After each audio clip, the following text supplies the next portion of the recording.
de gerar uma informação e um mecanismo de alcançar o outro que vai interpretar o resultado daquilo que você entregou.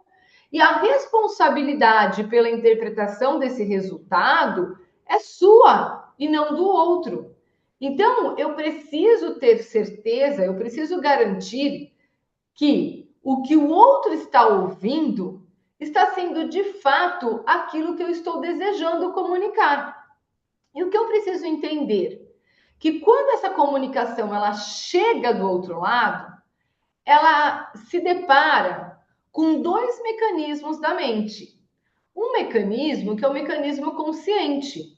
Então, é um mecanismo que ele utiliza da lógica e da análise, ele é lento e sequencial, ele exige autocontrole e estratégia. Mas muitas vezes as pessoas, elas não estão numa postura consciente. Elas estão simplesmente vivendo, entregues à vida, num movimento de inconsciência. E esse movimento de inconsciência, ele acessa hábitos e emoções, ele acessa uma resposta rápida, relacionada a um instinto de sobrevivência que a gente tem, ele acessa crenças e valores, ele acessa padrões de comportamento. Então, muitas vezes, quando nós falamos algo para alguém, nós não estamos falando com ele de forma consciente. Nós estamos falando com ele de forma inconsciente. Ele está interpretando a partir das referências que ele tem. Ele está interpretando a partir de hábitos que ele tem. Ele está desencadeando emoções a partir do referencial que ele tem. E a partir daí, a nossa comunicação fica distorcida. Nós não conseguimos falar de fato aquilo que nós desejamos. Então, veja, se por exemplo, alguém falar a palavra lagartixa, para algumas pessoas, ai que bonitinho. Inclusive, outro dia, uma amiga minha falou assim: nossa, eu adoro lagartixa, porque come inseto, come bichinhos que ficam espalhados pela casa. Então, eu adoro lagartixa. Eu, como assim? Eu tenho pânico de lagartixa. Então, se você falar qualquer coisa dentro de um contexto, colocar a palavra lagartixa, se eu estiver no piloto automático, eu não vou parar para processar o que você disse de mais nada. Na hora em que você falou lagartixa, já me vem um pavor, um desconforto, um medo, uma sensação de lugar invadido, porque para mim, onde tem uma lagartixa, eu me sinto insegura. Então, veja, o meu padrão de comportamento vai se conectar ao medo, à insegurança, a um lugar que eu não me sinto bem, a uma sensação desagradável. Você pode falar todo o restante, a bolo de Nutella, chocolate, que são coisas que eu amo, sorvete de Nutella, você pode falar viagem, Itália, mas para mim o ponto forte foi lagartixa. E todo o restante vira adorno, vira enfeite. E eu desencadeio uma série de sensações. Da mesma forma que, para minha amiga, vai desencadear, ai, que fofura, que coisa legal, que bacana. Então, eu tenho que tomar cuidado, porque quando eu falo, eu inclusive corro o risco de, sem saber, tocar num ponto fraco do outro.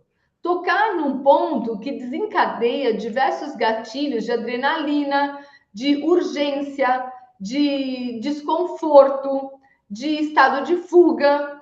E quando eu desencadeio esses processos, todo o restante da minha comunicação se perde. Eu acabo desviando a atenção dela para um ponto aonde ela vai se perder. E eu dei um exemplo nesse workshop que foi muito interessante, que aconteceu comigo na madrugada antes do workshop. Eu estava treinando e eu estava ouvindo o texto da misericórdia.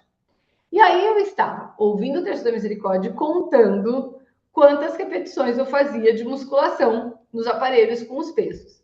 Em determinado momento, uma das irmãs que estava fazendo o terço falou assim: Maria Madalena tomou o perfume. E continuou a frase. Eu, na hora em que eu ouvi, parei a frase ali. Aquilo me chamou tanto a atenção que eu parei para pensar assim: como Maria Madalena tomou perfume? Eu nunca vi essa passagem bíblica. Em que momento Maria Madalena toma perfume? Será que ela tentou se matar? O que pode ter acontecido? E aí, a minha cabeça foi para Nárnia. Eu já não contei mais, já me perdi na contagem do exercício. Eu já fiquei pensando o que Maria Madalena tinha tentado fazer tomando aquele perfume. Até que eu me dei conta que eu não tinha ouvido a frase por completo. Voltei para ouvir a frase.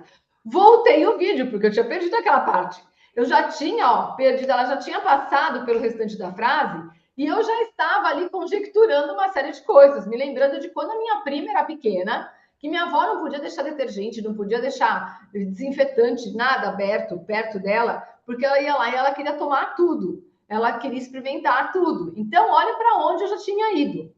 Uma história minha, já tinha me lembrado da casa da minha avó, já tinha me lembrado das minhas brincadeiras com a minha prima. Olha como uma palavra, às vezes, ou uma frase mal colocada, ou ela nem teve intenção de colocar mal, mas para mim caiu de uma forma diferente, se torna um gatilho de distração. E aí eu voltei lá e fui ouvir. E aí a frase era: Maria Madalena tomou o perfume nas mãos. Então era pegou o perfume. Então, veja, não foi que ela tomou de beber o perfume. Ela tomou no sentido de segurar algo. E aí eu fui compreender todo o contexto. Então, é importante nós compreendermos que muitas frases, muitas palavras, têm mais do que uma intenção. Mas aquilo que eu digo ao pé da letra para mim, não representa ao pé da letra para o outro. Não preciso, então, dizer que quem não fala a nossa língua e arranha a nossa língua, acaba fazendo interpretações muito diferentes. Então, eu preciso levar em consideração que a comunicação, ela não chega com a mesma interpretação que muitas vezes sai. Porque quando ela sai de mim, ela sai dentro de um referencial de contextos que eu tenho. E ela vai chegar no outro dentro de referenciais e contextos que ele tem. E isso é a experiência de toda a história da nossa vida. Não é só da comunicação, mas é, por exemplo, o referencial das experiências passadas que eu vivi. Quando eu te falei sorvete de Nutella, para mim, sorvete de Nutella é uma coisa que tem um referencial absurdamente diferente do que para outras pessoas. Por quê? Porque quando eu falo sorvete de Nutella, eu falo de sorvete de Nutella de uma sorveteria que, para mim, é a número 1 do mundo, em Roma. Então, se você me der sorvete de Nutella dentro da minha casa, eu não vou comer.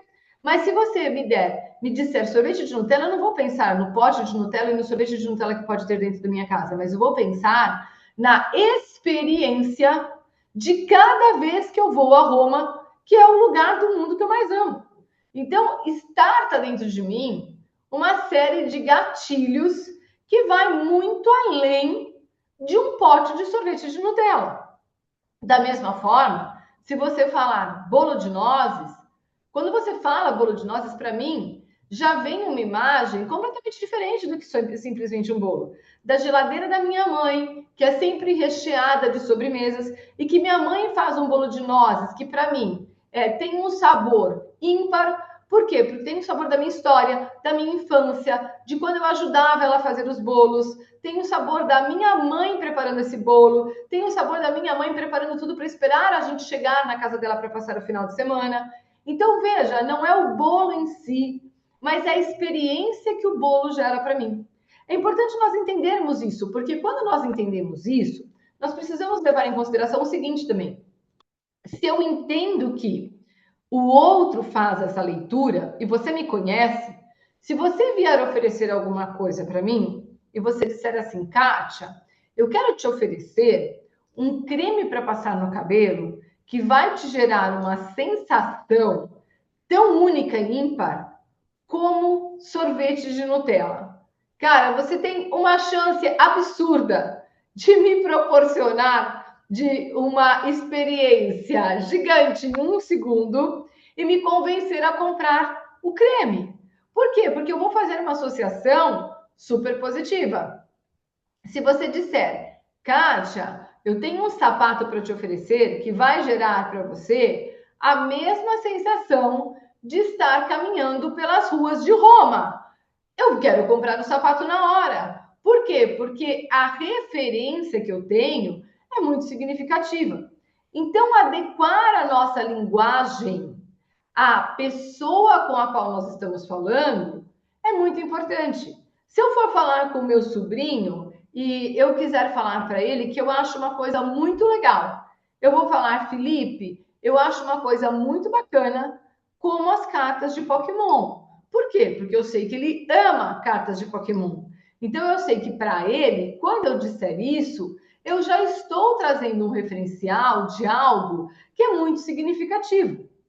É importante nós entendermos que quando eu vou fazer uma dinâmica, uma palestra, numa empresa que eu sei que tem um grupo de pessoas que trabalham com agro, eu vou falar sobre semear sementes, né? Lançar sementes num campo interno nosso e cuidá-las para que elas frutifiquem, gerando sentimentos positivos. Eu vou estar fazendo uma alusão a algo que eles conhecem muito bem, que é o plantio e a colheita, que faz parte da história deles. Agora, se eu vou fazer uma palestra para um grupo de corredores, eu vou falar sobre o quê? Vou falar sobre o bem-estar dentro do rosto, eu vou falar sobre o bem-estar de calçar um tênis, eu vou falar sobre o bem-estar de passar numa linha de chegada. Então, para cada um, eu preciso utilizar um determinado contexto diferente. Não adianta eu falar para uma pessoa que não gosta de doce que é um sabor maravilhoso como de brigadeiro, porque a pessoa vai falar assim, credo, eu não quero, eu não gosto de brigadeiro, é enjoado. Né? Então, essa consciência muda completamente o contexto da nossa fala.